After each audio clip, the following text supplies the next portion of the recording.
Welcome back, everybody. Yep, it's that time of the week again, bitch.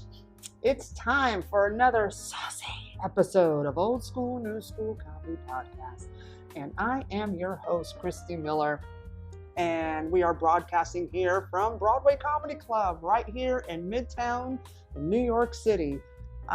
With me this week is somebody that I met at the Stress Factory in New Jersey. I saw him on the Kenan Thompson showcase. I did a guest spot that night. It was a lot of fun, great crowds, really funny people in that lineup. It was wonderful. It was a great show. And this guy's been doing stand-up for about a year. He's a new jack. He's part of the new school. And he's also a retired MMA fighter. So that's going to be a lot of fun. And give it up for Tom Crossin. Who cares? Anyway, right. Nobody cares. Yeah. Right. Yeah. Just kidding. Tom Crossin. What's going on? What's your last? Crossin. Crossin? Crossin. Yeah. Like you said, who gives a shit? Who cares? Yeah. Just kidding. Who cares? So you go by Crossin or Cross? I thought you went by Cross. I go by T Cross. Okay, but when you go on stage, what do they bring in? Tom Crossin. Okay, Tom Crossin. Yeah. Okay. Yeah. Tom Crossin dressing. Good night. Yeah, Thank you, people. Yeah. So, welcome to the show. Thank you for having me. This is so intimate. I feel like we should kiss too.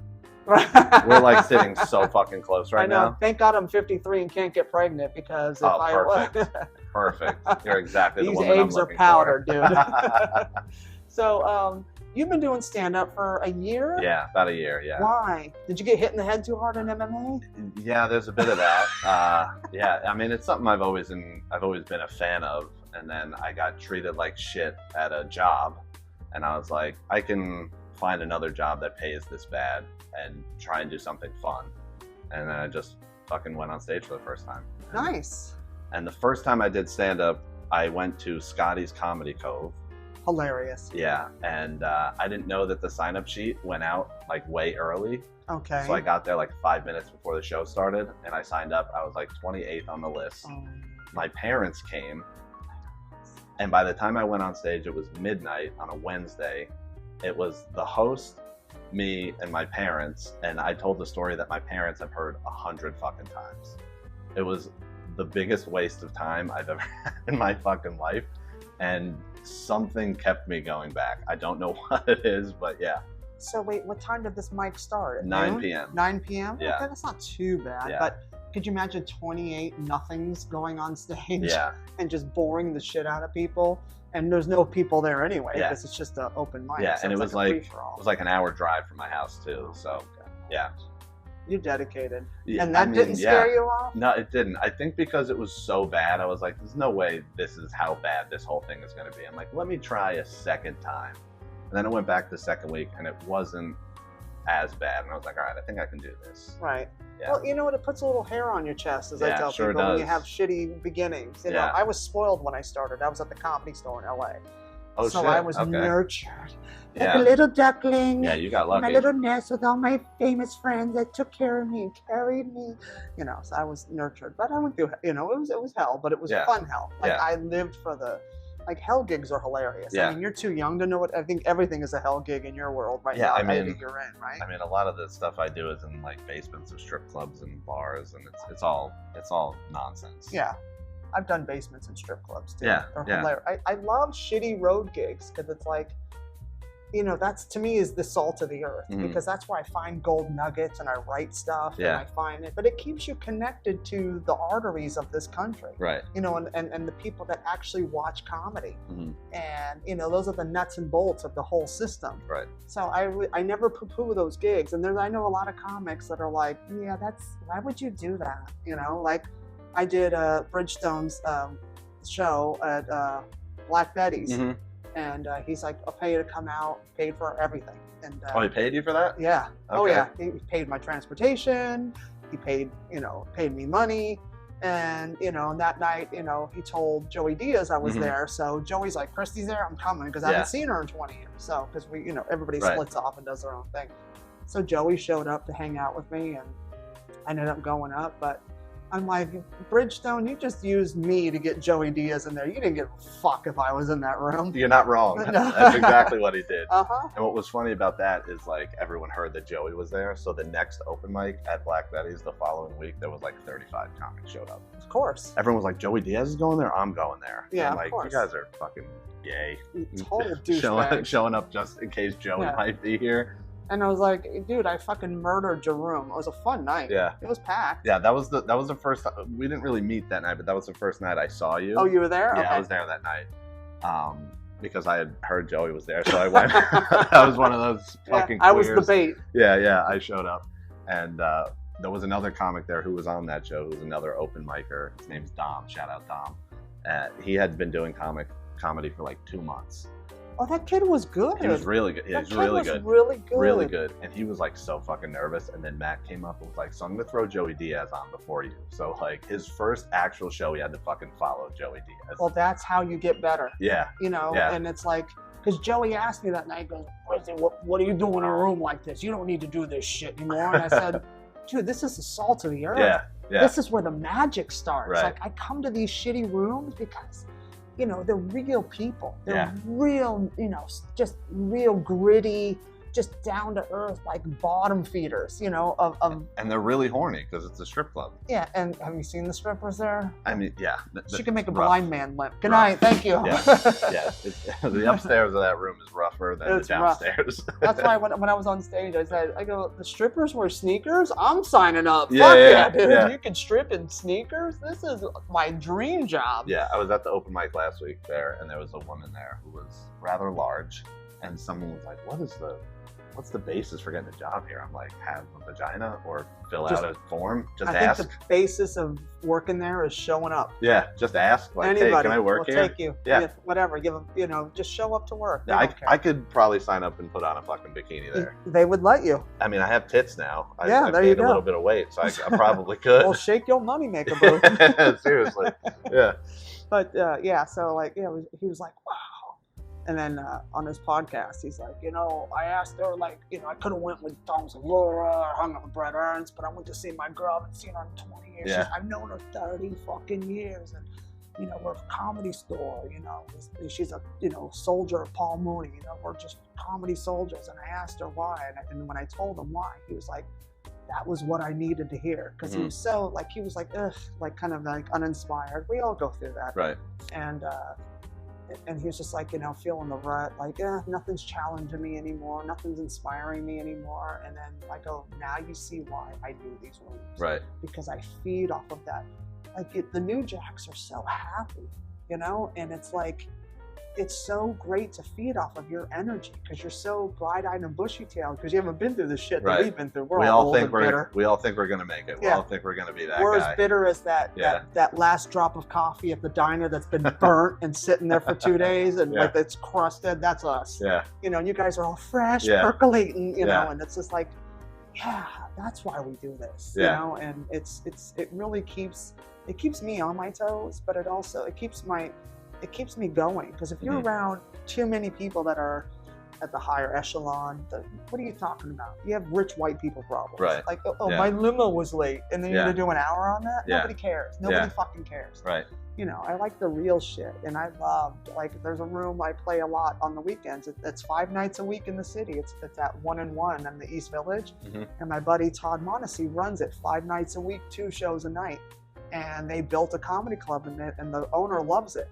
And it's a fun room. It's just East Village. It's just, you know, grimy, and it's just the magic and the energy in that room is so fun because we're all there supporting, we're rooting each other on, we're writing, you know, we're riffing, and it's just so fun. But those rooms really keep me humble in the sense of that they keep me writing, they keep me inspired. When you constantly do theaters and stuff, you get spoiled because if you think about it, you know, a club like this, see how intimate it is? That the seats are like right on the stage. Yeah, when this room sold out, what do you think it fits? 50?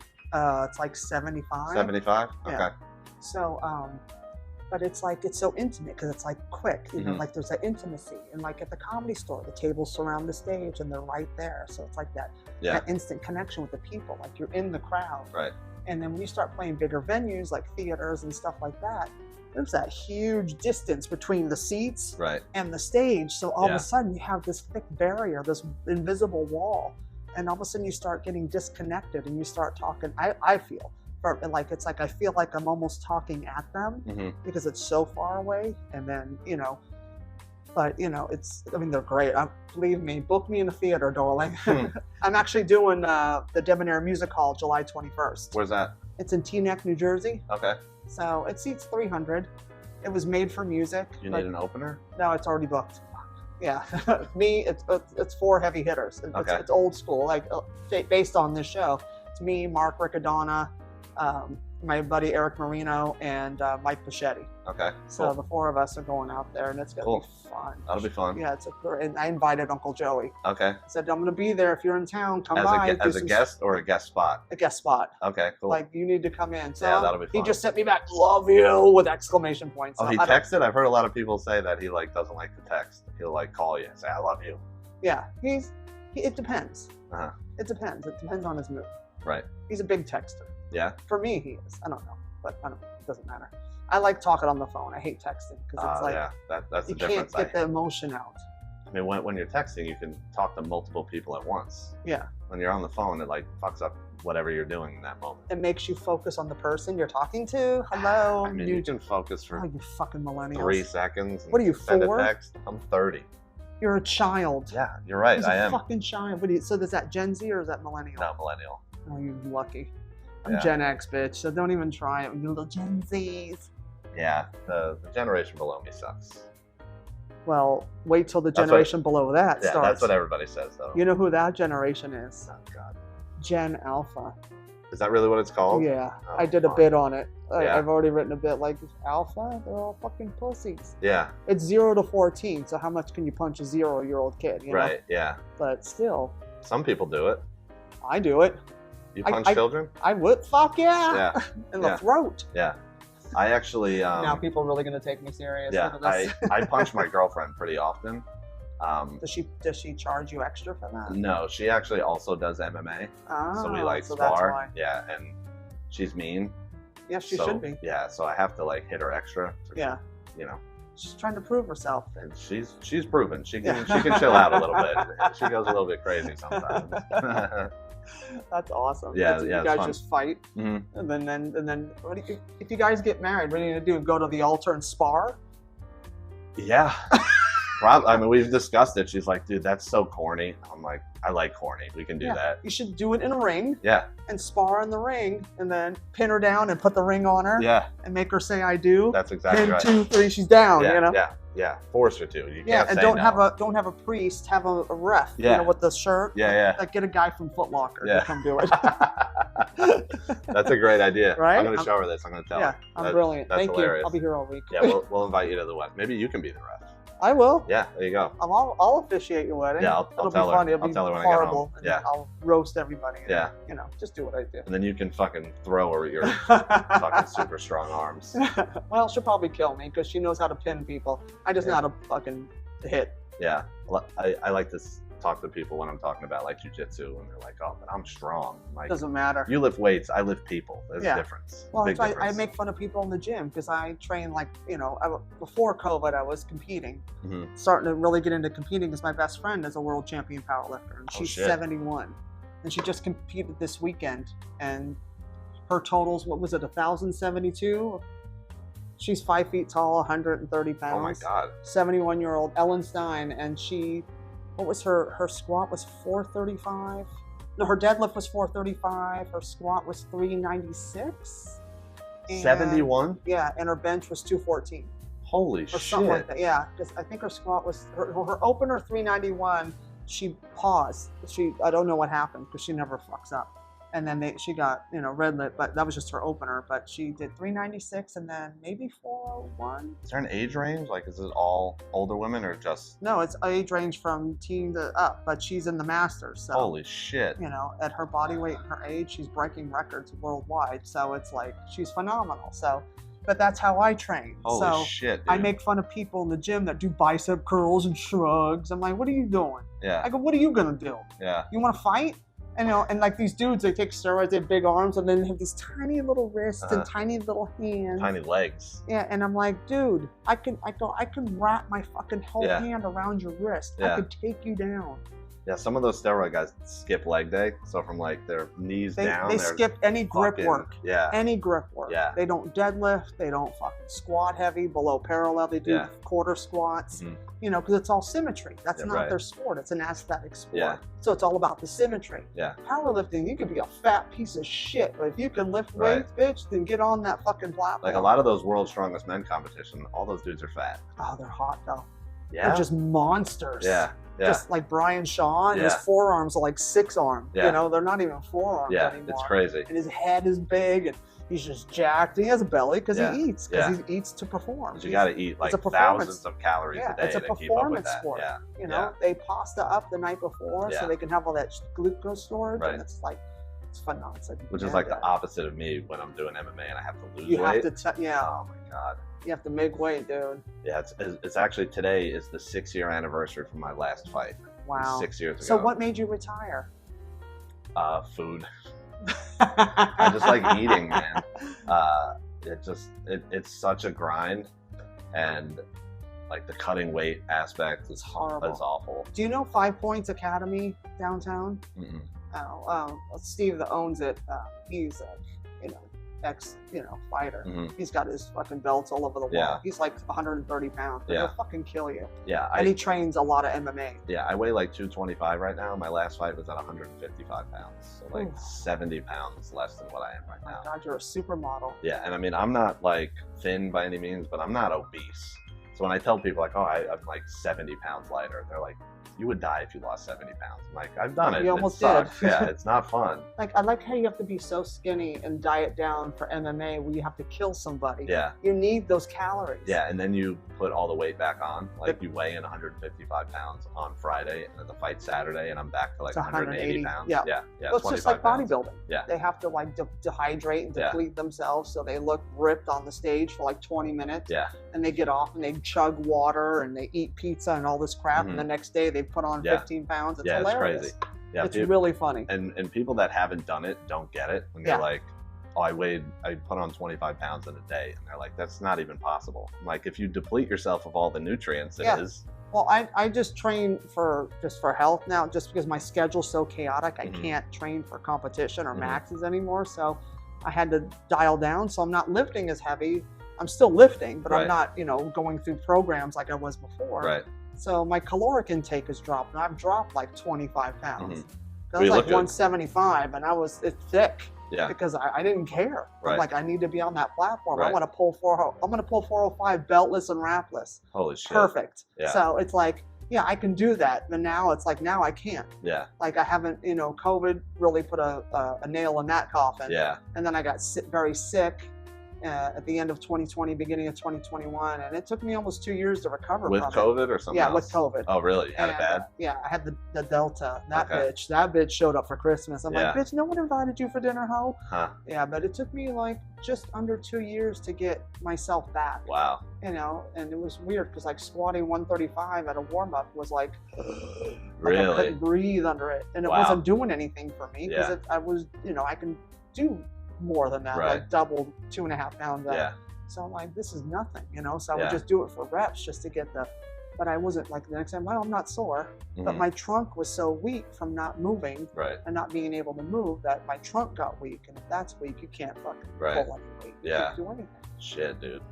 It was brutal. It sucked. So, but it is what it is. Yeah. I'll get back into it one day. Yeah. When I get older, I'll get back into it. Yeah. But right now, it's just my schedule's too crazy. Yeah. I want to so bad. I'm like, oh God, I miss those heavy lift days, and I just have to squeeze them in whenever. Yeah, it's tough when you're working so fucking hard to fit in the gym.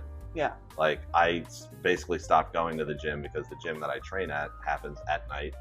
Comedy happens at night. So I kind of like... How does your gym happen at night? The MMA classes all happen at night.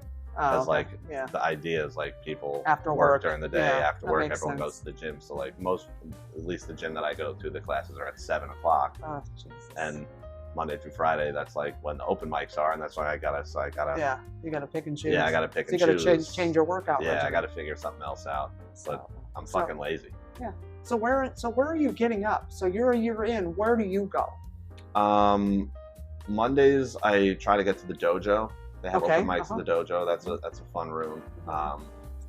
Tuesdays there's a bar up in like Janellen. Wednesdays, the Stress Factory just started doing open mics on Wednesdays, so I'm going to start going there on Wednesdays. Thursdays, Black Betty's, and then I don't really see many mics for like Fridays and Saturdays. Yeah, because that's when all the headliner that's when the shows happen, so I don't really do Fridays or Yeah. Saturdays unless I'm booked on something.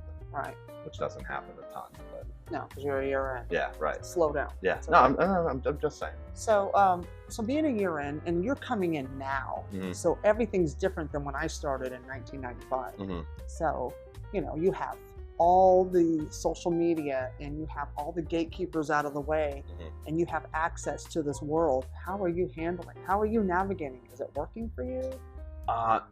It's hard to tell a year in because I don't really exactly know what the fuck I'm doing. I'm just kind of winging it the best I can and seeing what works.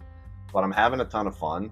I've done some pretty cool things. I did the last summer. I did the like Jersey Shore Top Comic competition, which happened at the Vogel Theater in Red Bank. So like 5 months into comedy, I was at a theater with 300 people. Wow. Which was judged by Vinnie Brand, which was kind of cool.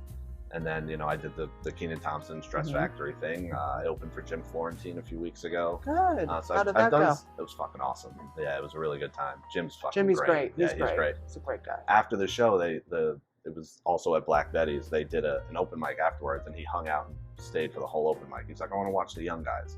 Yeah. And he fucking stayed and hung out. Yeah. Like, this is the greatest. It's fun. Yeah, he's cool.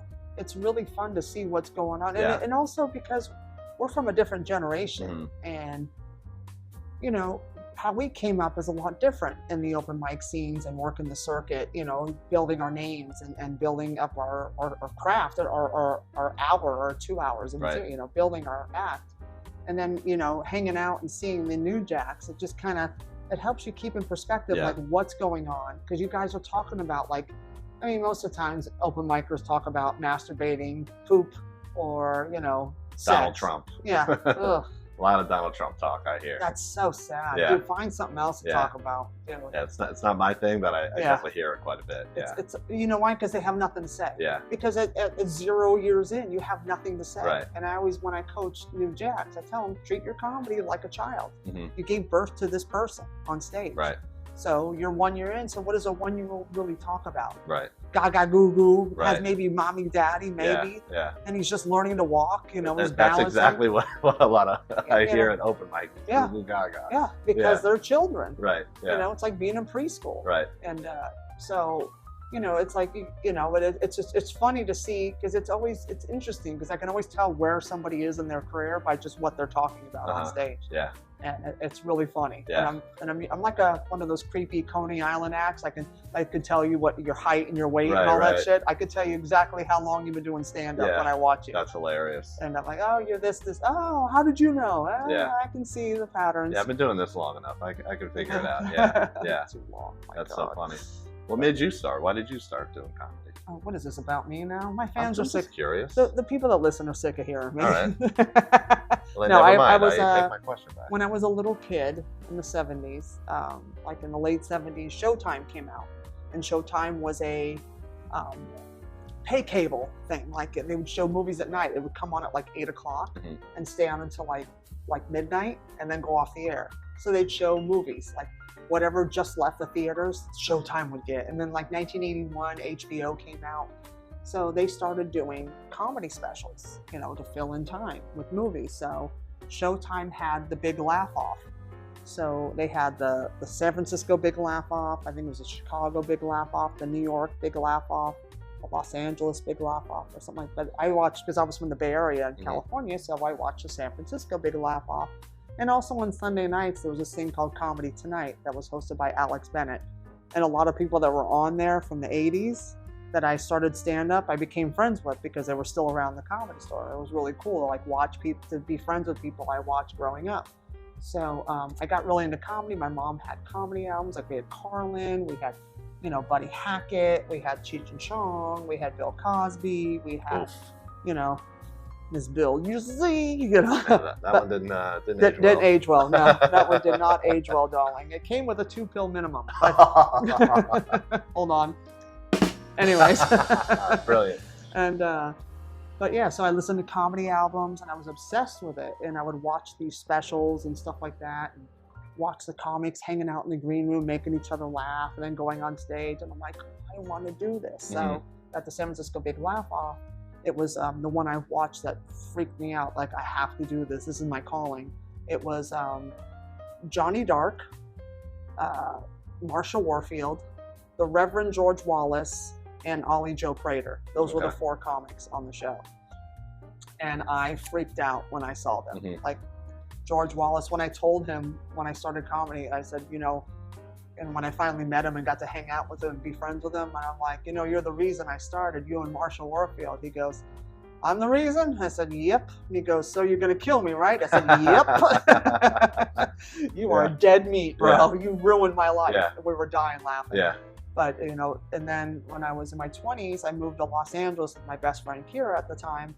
And we were working as extras and getting our SAG cards. And so I worked on Strange Days. And when it wrapped, Kira's like, if you don't go to the Comedy Store and get on stage at an open mic, I'm going to kill you because I'm sick of listening to you bitch about it. Because I've always been funny. I'm like, oh, it's my dream. But it's like, that's for special people. Right. So I said, you know what, you're right. All right, I'm going to do it. So I went to the Comedy Store and applied for a job as a cocktail waitress. And the moment I walked in, Dave Schuler was the day manager at the time. He was a big, hairy LA bear. You know, I love my gays. So we connected. Hilarious. Happy Pride, people. And we connected instantly. And we were like best friends. And we kikied for like 3 hours, drank tea. Like, Paulie came in with his assistant, Bobby Ludington, and his dog, Archie. And then, like, Mitzi came in. And then other comics would start pouring in because it was getting later because we were hanging out the whole day, laughing and talking. And I'm like, yeah, I'm supposed to be here. Because I told Kira, if I get the job, that means I'm supposed to be in that building. I'm supposed to do stand-up. And if I don't get the job, then I'm not supposed to be in that building and I have to go another direction and let that go. So that's how it started. 30 years later. Yep, here I am in this beautiful decor. Did you make the right decision? You happy? Yes. Oh yeah. I live my life on my terms.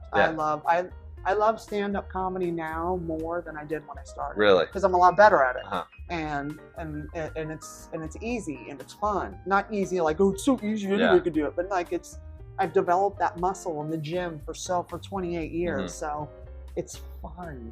You know, it's fun to go on stage, and it's an incredible feeling to make people laugh. And when you see them laugh and just forget their shit for an hour, and you're like, yes.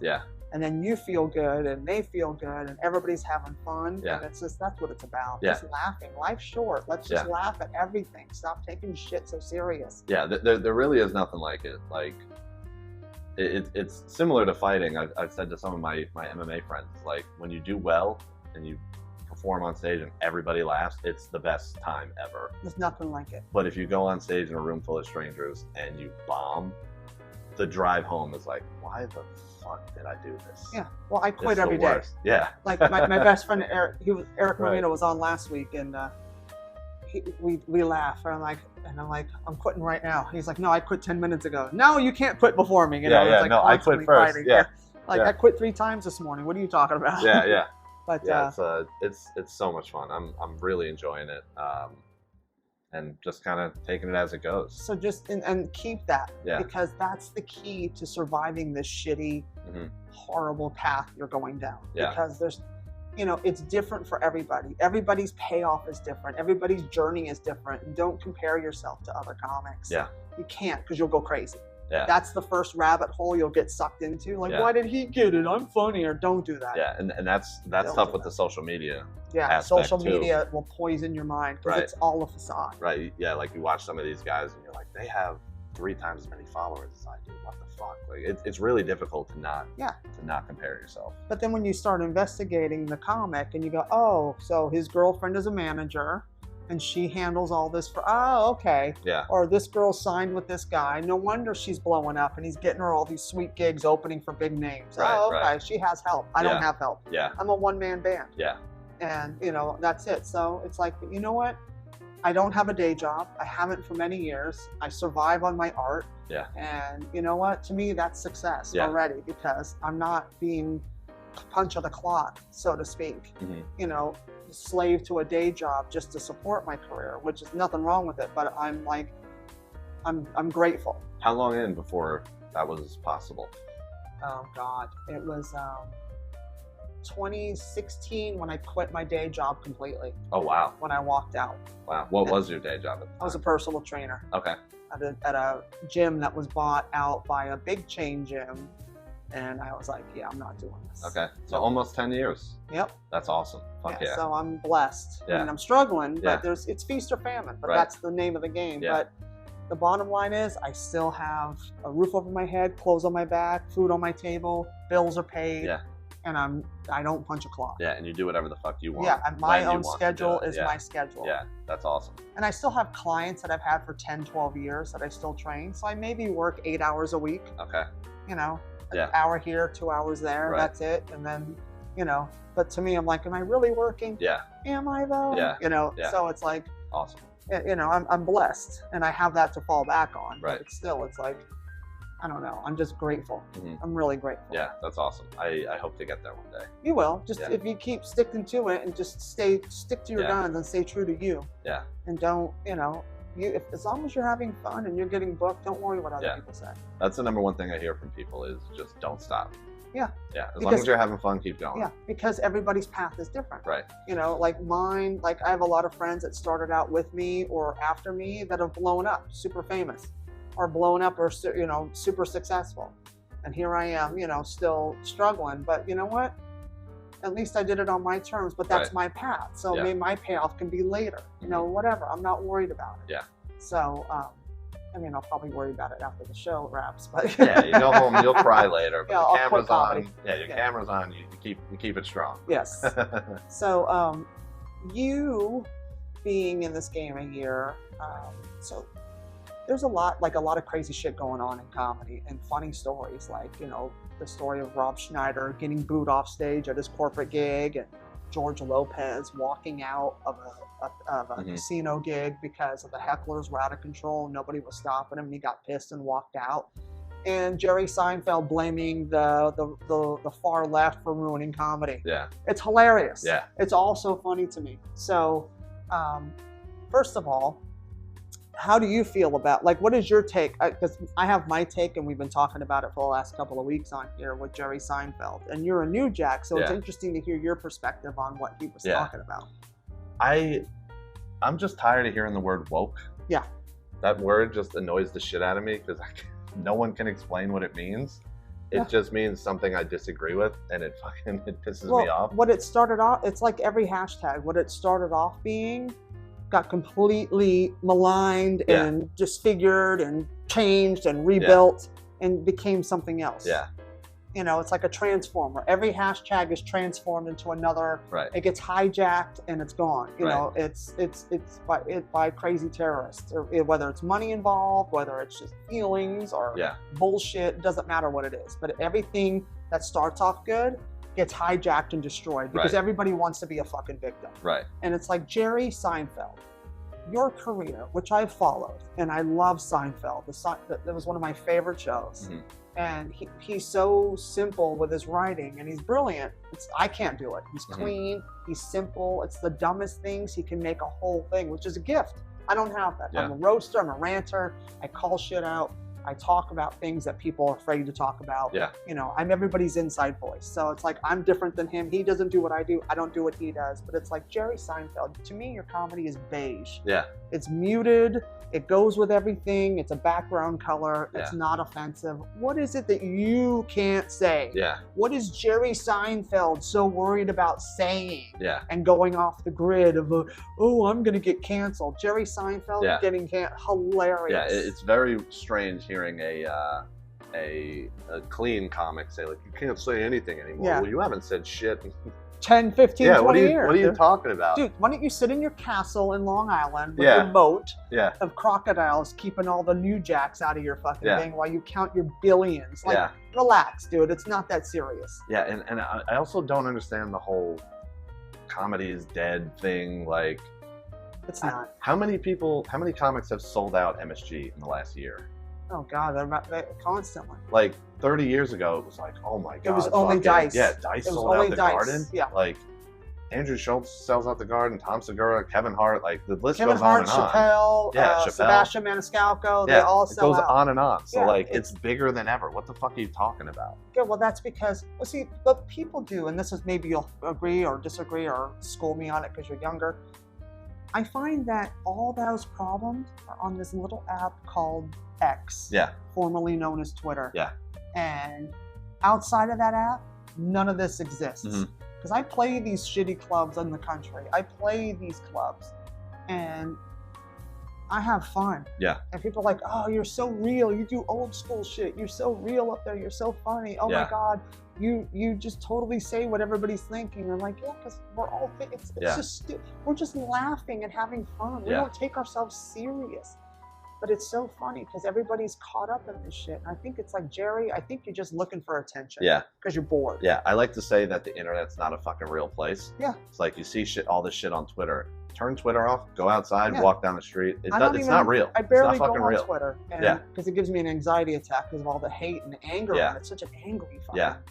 But that's not real either. You go out in public, but no one's really angry. If you like I play these red states and blue states, you know, I play all different places and it's like people are just nice. Yeah. It doesn't matter. Like they don't, like all this media, it's to divide us. Yeah. And like, you know, people like the people on the far, those crazies on the far right, mainstream media is fake news and stuff. Well, we don't like it either on the left. We don't like it. Yeah, I was off social media for like 3 or 4 years before I started comedy.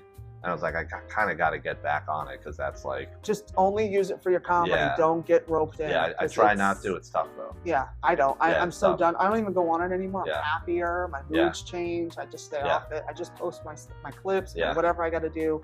And then I watch dodo videos. Yeah. Who doesn't love animals? Yeah. I mean, Twitter does have a ton of porn, which is always fun. But it's Twitter porn. You know. Was it Elon Musk jerking off on an electric car? Like, what is it? I actually have a Tesla. All right, this show's over. It's the coolest fucking car ever. It's the coolest car. Hilarious. But back to the comics and the left and whatever. I did a show at a coffee shop a few weeks ago, and there was a woman in the crowd who had blue hair. Gorgeous. She love her. And there was one of the comics was like, "Oh, I gotta change my act." I was like, "Why?" It's like I gotta tone it down. I'm like, for what? It's like look at the crowd. That like they might get offended by what I say. Like, who gives a shit? Like, are you funny? Yeah, exactly. If you're funny, it doesn't matter. And I've been working on this bit where I say retarded, and that's a bad word these days. But it fucking killed. It crushed. Yeah. Like, it did really. Because it's honest. It's honest. Like one night at Governor's. I was fucking with them because it's all, all those right. It was a right-winger fundraiser, and I'm on it, which is hilarious. Yeah. Anyway, I don't care. Yeah. And people are people. One guy acted all weird, got really offended by my arms and shit. I'm like, it was this retard night at the fucking Governor's. The place went nuts. Yeah. And I'm like, because when you tell people no, they want to say it. Yeah. And words that, like when I grew up, the word queer was bad. Really? Oh my God. You said queer, you thought you called someone the N-word. Really? Yeah. Okay. It was really bad in the 70s and 80s. And then now it means queer. Like it's anything. And it's like, wow. When I grew up, that word was so naughty and so bad. Like you couldn't say that. Like saying fag was better than saying queer. Yeah.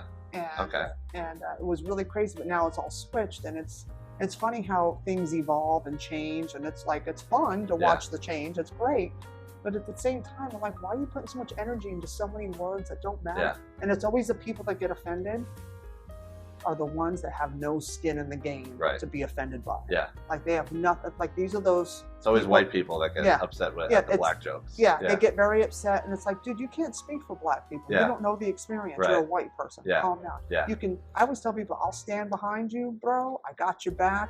I will help you amplify your voice, but this is your fight. Right. You speak. I'll just support. Yeah. I ain't speaking for anybody that I don't have any skin in the game. I don't. Couldn't agree more. And it's just so funny, and it's like. And because, anyway, when people get offended, it's because they're not really accountable for who they are. Yeah. They don't really know who they are. They have no fucking thought process. They're just trying to check boxes. Yeah, and it's also just words. Like, I think intent matters. People Intent. don't preach seem it. to take intent into it. Yeah. Like, there's that great Big J Okerson joke where he talks about, like, I thought about fucking a tranny, but I got in trouble because I said tranny. But, like, I said a good thing about, like, I wanted to fuck this tranny. Like, it's a good thing I'm saying about this person. But if I said, like, oh, this transgender should be killed, but, like, at least I said transgender. Like, it's just a word. The intent behind is what matters. Yeah, exactly. And I love your shirt, too. Show 'em, respect my trans homies, or I'm going to identify as a fucking problem. I love that shirt. Love that. Yeah. I love that. And you know who has the thickest skin on the planet? Transgendered population. Really? Have the thickest skin, real trans. Like, I know old school, like growing up, like from 20 years ago, that like all I've, that are just thick skin. They're like, yeah, we don't do this woke shit. We lived it. Yeah. We experienced the hate. Growing up, they were called freaks. Like, they weren't even considered human when I was a kid. Oh, look at the freaks down in the Tenderloin turning tricks because they couldn't get a real job because they weren't considered human. Right. And it was disgusting. And it was horrifying what they went through. And, growing up in San Francisco, I remember Harvey Milk. I remember him. I remember all that, and when the AIDS epidemic hit, it was scary, and it was sad. And then, the gay population, the gay community saved me. They made me stronger. They made me thicker skinned. They allowed me to be who I was and helped me come out of my shell. And then from that, was able to go on stage and not give a shit. And I owe a lot to them. Any person that doesn't like gay people has never partied with a gay person. They're the most fun people on the planet. It's not even close. They're the most accepting, loving. They don't give a shit and fun, and they just want to laugh and have a good time. Yeah, they just want to be left alone. Let them live their fucking life. And they're so fun. Any marginalized community, you know what they want? To be left the fuck alone. Yeah. Leave them alone. Stop meddling. Yeah. You're causing problems where they don't need to be. Right.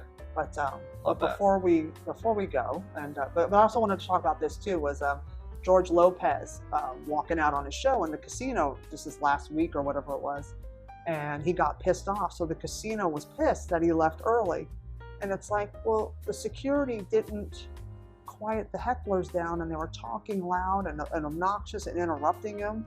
And it's like, yeah, I understand why he did. He got pissed because he's trying to do a show, and he asked them, hey, I'm trying to do a show. Can you be quiet?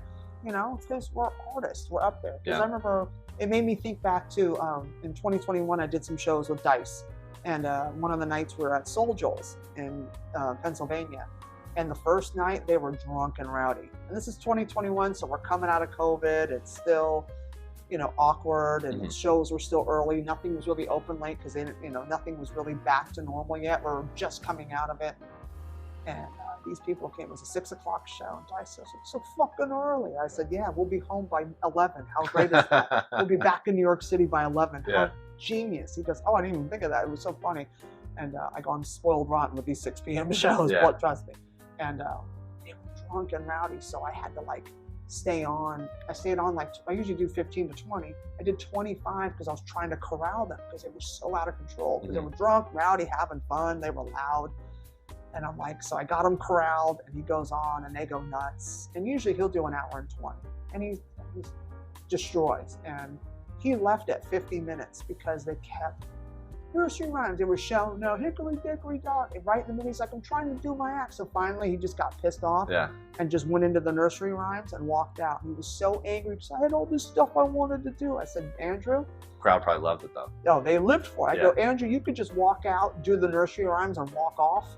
Do 10 minutes and still get paid all that money. Just think of I could just think of the positive. You're still getting paid the same. They're happy, and whatever. Nobody's complaining because they got what they came to see. Yeah. And he's like, I know, but still, I go, I know. It sucks because you've got things you want to do. Right. And then the second night they were a lot nicer. Yeah. But it was just so funny, and I was like, yeah, I don't blame them because Dice left early too. Yeah, I think everybody wants to be a fucking social media clip. Yeah, because of all the clips. It's all crowd work. Everybody posts crowd work. This is what the piece. So if people come to the clubs now, they're not there for material. They're there to be a part of the show. Right. And it's annoying. Yeah. And it's so fucking. It's just like, oh God, forget it. But before we go, I'm so glad you were on the show. Yeah, me too. Thanks for having me. Of That was course. 45 minutes already? I know. That went It quick. goes quick. Yeah. Yes, time flies when you're not having fun. Anyways, I always end the show with 2 questions. Okay. And the first question is there a bit a comic has done that made you go, God damn, that was brilliant. I wish I had written that. And what was it? Yeah, one of my favorite ones was Jesselnick's opener. Uh-huh. I forget which special, but it was one where he had the beard and wore the black leather jacket.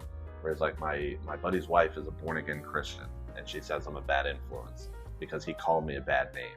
And I said, did he call you a bitch? And she goes, no, Anthony. He didn't call me the B word. And he goes, did he call you a cunt? She goes, no, Anthony, he didn't call me the C word. And he goes, well, then he didn't hear it from me. And I'm like, that's fucking great. That's brilliant. Yeah, and that's how he opened the fucking That's special. great. I'm like, that's brilliant. Yeah, I love Jesselnick. He's great. You ever met him? No. No, he's great. I left LA in 2005 before he got there. Yeah, he's one of my favorites. Yeah, he's awesome. Yeah, I love him. I like it just comes out of left field. Mhm. He's great. And the last question, because I opened for Paul Mooney for 100 years, he always used to close his shows with street jokes, but he would Mooney-ize them, Mhm. put Mooney twist to them, and just destroy.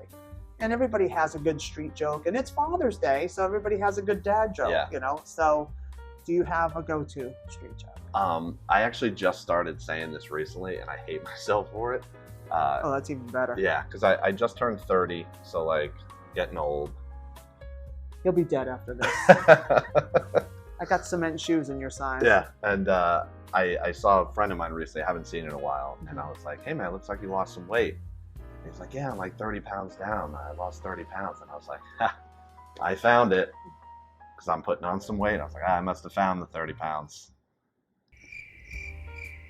Yeah, that's my go-to recently, and yeah, hate myself for Yeah, it. you should. Yeah, it's awful. That is very dad. Yeah, Yeah. yeah. Happy Father's Day. Yeah, go fuck yourself. Anyway, all right, tell everybody in old school, new school land, all of our schoolers, where they can find you on the socials, and if you have any big shows coming up. Yeah, what's up, everybody?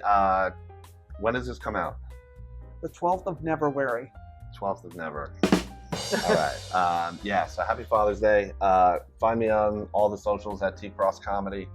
And I'm doing a show here at the Broadway Comedy Club Friday, June 21st, 7 p.m. Come on out. Excellent. And don't forget that you can also follow me on all the socials at Christy Miller Comedy. And you can follow the show here as well at Old School New School Comedy. And yeah, like, subscribe, and share the show. We love you. See you next week.